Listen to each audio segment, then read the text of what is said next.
제 삶을 차근차근 돌아보니까 한 단어로 좀 요약을 할 수가 있겠더라고요. 그건 바로 도전이었습니다.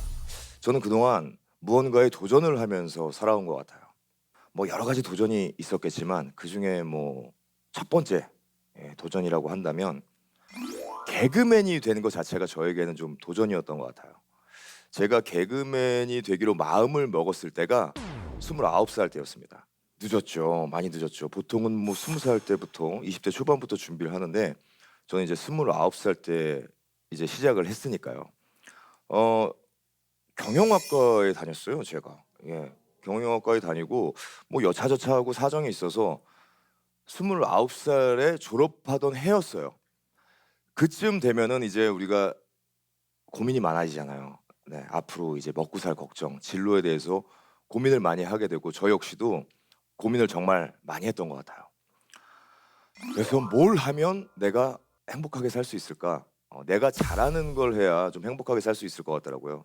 그래서 '나는 뭘 잘하지?' 생각을 해 보니까 학창 시절 때 뭐 대학 생활하면서 TV에 노출되는 그런 경험이 있었어요. 캠퍼스 영상가요라고. 여기 연배들 보니까 다들 보셨을 것 같아요. 모른 척하지 마세요. 예.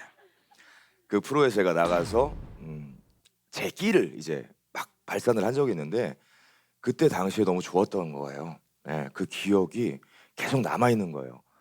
내가 준비한 걸 사람들한테 보여주고 사람들이 그 모습을 보면서 즐거워할 때 제가 정말 행복감을 느꼈거든요. 그래서 '이거다. 나는 개그맨이 되면 좋을 것 같다.'라는 생각을 했어요.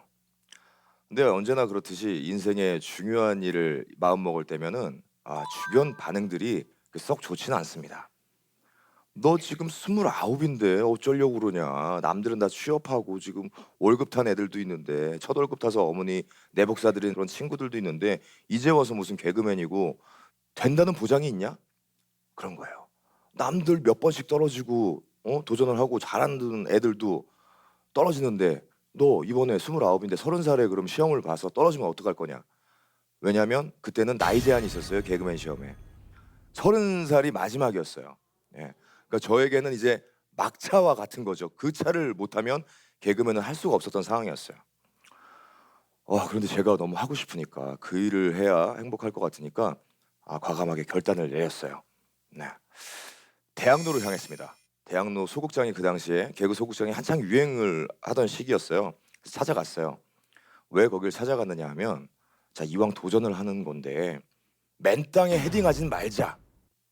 그런 생각이었습니다. 우리가 맨 땅에 헤딩을 하면 머리가 깨집니다. 피가 나요. 아파요.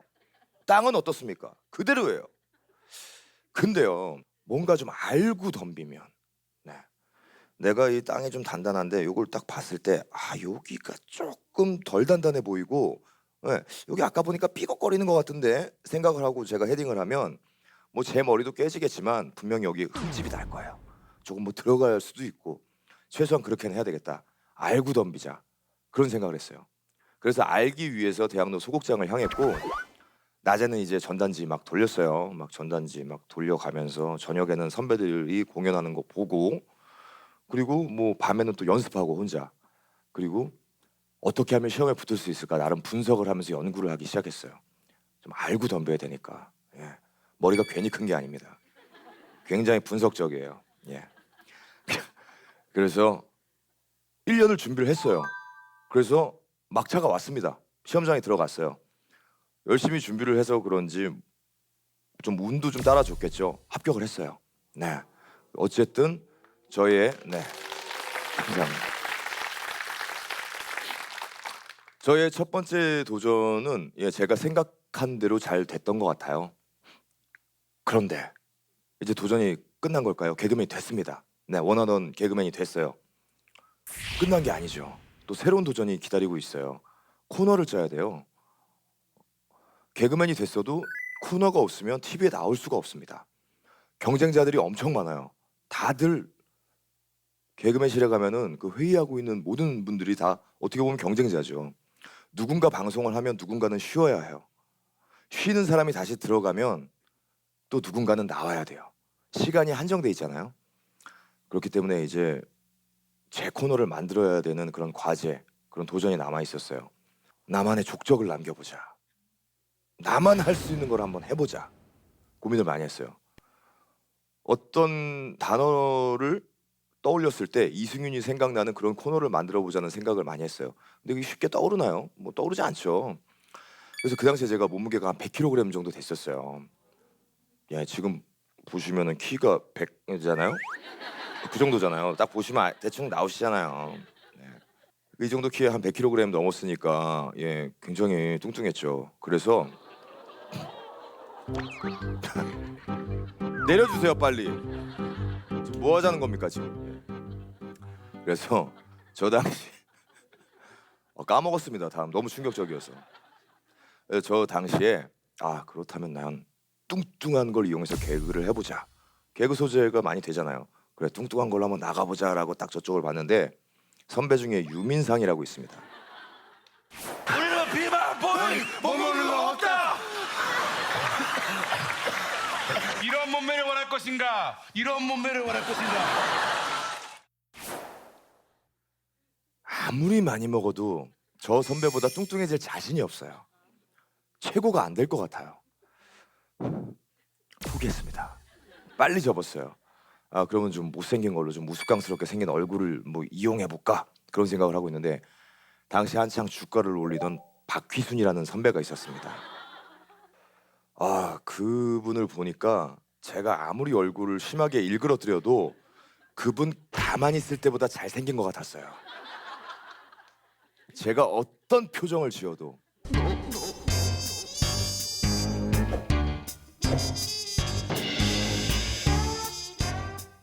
그냥 그분은 가만히 있을 뿐인데 마치 증명사진 찍듯이 가만히 있어도 그분하고 대적할 수가 없었어요. 접었습니다. 네.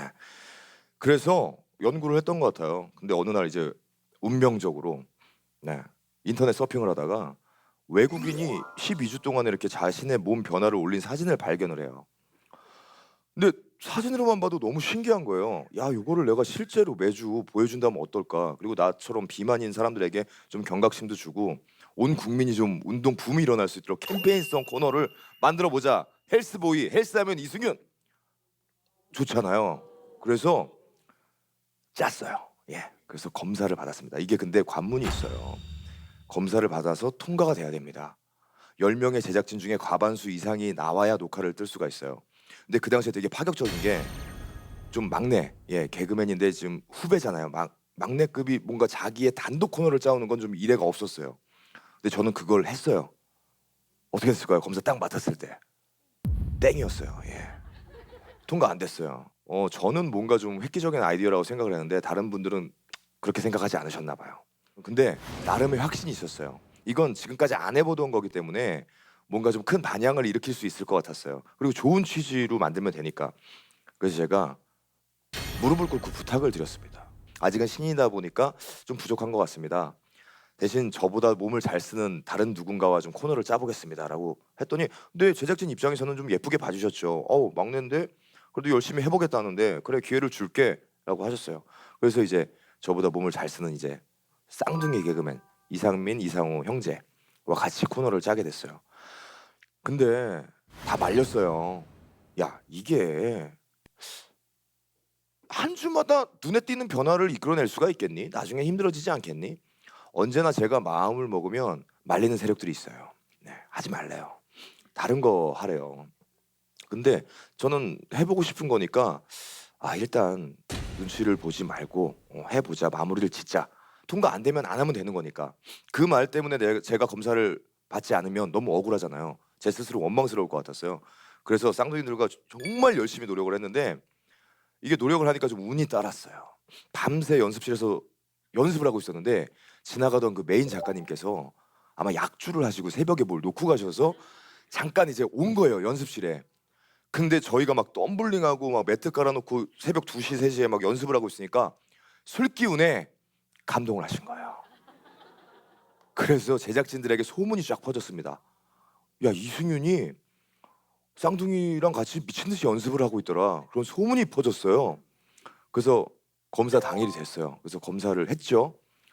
근데 PD님께서 웃으시면서 야, 니네 열심히 하니까 기회는 한번 줄게.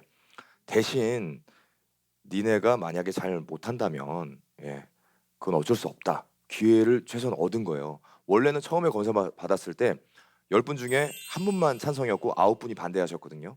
근데 기회를 주신 거예요. 그래서 그 기회를 살리기 위해서, 그리고 남들이 다 실패할 거라고 하니까 이거 성공 못해라고 얘기하니까 오기도 생기고, 그래서 죽어라고 열심히 했어요. 제가 전문적으로 운동을 하는 사람이 아니잖아요. 운동을 좋아하긴 하지만 경험이 없었어요.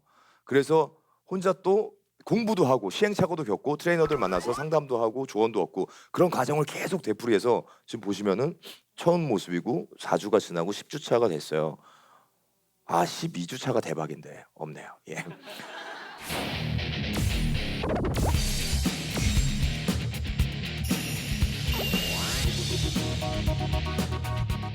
그래서 결국 12주에 걸친 프로젝트를 제가 마무리를 했습니다. 완성을 했어요. 그래서 쌍둥이들과 함께 그 당시에 그 보이시죠? 그 잡지, 남성 잡지 모델도 하고요. 남성 잡지에 실렸어요, 저희가. 저렇게 잡지에도 실리고 나름 성공적이었어요. 그때 뭐 나름대로 정말 큰 반향을 일으키고 인기도 많이 얻었던 것 같아요. 근데 제가 다른 사람의 눈치를 보고 다른 사람 말을 듣고 제가 이 코너를 안 했으면 오늘의 제가 없었을 것 같은 느낌이 드는 거예요. 그렇게 계속 도전을 하면서 살았는데 또 이제 어떤 거에 도전했냐면 격투기에 도전을 했어요. 네. 왜냐면 제가 어렸을 때 꿈이 프로레슬러였거든요. 왜 프로레슬러가 되는 게 꿈이었냐면 그냥 막연하게 어떤 그 큰 공간에서 둘이서 누가 더 강한지 겨뤄보는 이제 그런 거에 좀 대한 동경이 있었던 것 같아요. 좀 강해지고 싶고. 그러다 보니까 이제 항상 이제 동경을 하면서 가슴속에 꿈꿔왔던 건데 실제 기회가 온 거예요. 어떤 단체에서 경기를 하는데 시합할 의사가 있느냐, 2달 남았대요. 네. 그래서 어떻게 했을까요, 제가? 한다고 했어요. 왜냐면 어렸을 때 꿈꿔왔던 거니까, 좋아하던 거니까 느껴보고 싶어서 평생에 한번 느껴볼까 말까 하는 거잖아요. 그래서 해보기로 했어요. 근데 이번에도 어김없이 주변에서 말렸습니다. 미쳤냐고. 너 지금 놀고 있는 것도 아니고 개그맨 생활을 하고 있는데 네가 뭐 왜 아쉬울 게 뭐가 있다고 그걸 하느냐. 그거 한다고 해서 누가 돈을 많이 주는 것도 아니고. 그리고 너 맞으면 개망신이야. 너 근육 믿고 까불다가 맞아서 넌 개망신 당하는 거고 잃을 게 너무 많아. 그런 말씀을 많이 하셨어요. 근데 내가 하겠다는데 왜 그렇게 하지 말라는지 이유를 잘 모르겠더라고요. 그래서 결국에는 잃어도 제가 잃는 거니까 그냥 감행을 했습니다. 내가 하고 싶은 거니까. 제 인생이니까. 그래서 결국 도전을 했어요. 2달 동안 아침 새벽 6시에 일어나서 훈련하고, 낮에는 개그 콘서트 회의실 가서 회의하고 리허설하고, 밤에 또 훈련했어요. 하루도 빠짐없이 그렇게 지냈어요. 시합 날까지. 정말 최선을 다했어요. 내가 좋아하는 거니까 정말 최선을 다해서 올라갔습니다. 결전의 그날. 어떻게 됐을까요?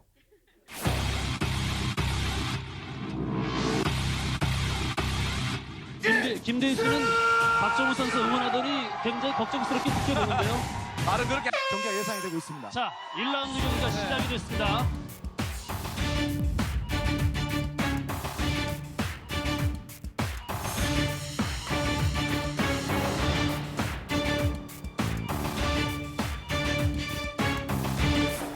불구로 박정우 선수가 승리했습니다. 네, 자, 박정우 선수가 승리를 거뒀습니다. 그런데 자, 이승윤 선수. 얘보다 그러니까 10살 많은데 제가 알기로 우리나라가 동방예의지국인데도 불구하고 형을 이렇게 개패듯이 피를 흘리는데도 그냥 아우 인장 사정 없이 막 때려 제끼는데 너 형 없니 집에? 엄마? 너 형 있니 없니? 네. 많이 맞았어요. 준비 기간도 짧았지만 팔도 짧았습니다. 근데요, 저는 굉장히 만족했어요. 내려오고 나서 막 눈물을 흘렸는데 그 눈물의 의미가 처음엔 뭔지 몰랐는데 내가 해냈구나라는 눈물이었던 것 같아요. 제가 준비한 거 최선을 다했던 거 그대로 했고 다 쏟아붓어요. 거기에 경기력이 물론 좋을 수는 없겠죠. 제 전문 선수는 아니니까. 근데 10살 어린 선수였거든요. 아마추어 경력이 있는 선수였고 그 선수 상대로 그냥 물러서지 않고 다 쏟아붓었어요. 정말 남김없이. 그렇기 때문에 후회도 없었고 저는 대성공이라고 생각했어요. 만약에 남의 말 듣고 제가 안 했으면 이거 못 느꼈을 거잖아요. 그래서 야, 역시 이번에도 내 뜻대로 하길 잘했다, 그 생각이 들었습니다. 눈물을 지금 이렇게 흘리고 있는데요. 개그하는 시간 빼고 잠자는 시간 빼고는 오로지 이 격투기 훈련에만 힘써 왔는데 지더라도 멋있게 지겠다고 했는데 오늘 정말 멋진 경기. 오늘로써 100%는 아니지만 조금의 남자가 됐다고 생각합니다. 앞으로 계속 남자에 도전하며 살겠습니다. 감사합니다. 난 나쁜 남자야. 나쁜 남자. 그런데 지고 나니까 사람들이 실패라고 표현을 해요. 졌으니까. 내가 졌잖아요. 그러니까 거봐 실패했잖아라고 얘기를 하는 사람이 있었어요. 저는 절대 그렇게 생각하지 않았어요. 예. 왜 실패입니까? 내가 최선을 다하고 내 모든 걸 쏟았는데 내가 좋아하는 걸 했으니까 저는 충분히 성공을 했다고 생각을 했어요. 대성공이다. 실제로 잃을 거 하나도 없었어요. 잃은 것보다는 얻은 것이 훨씬 더 많았어요. 네, 물론 뭐 눈에 좀 멍도 들고 좀 그랬습니다만은 그렇지만 저에겐 얻은 게 훨씬 많았죠.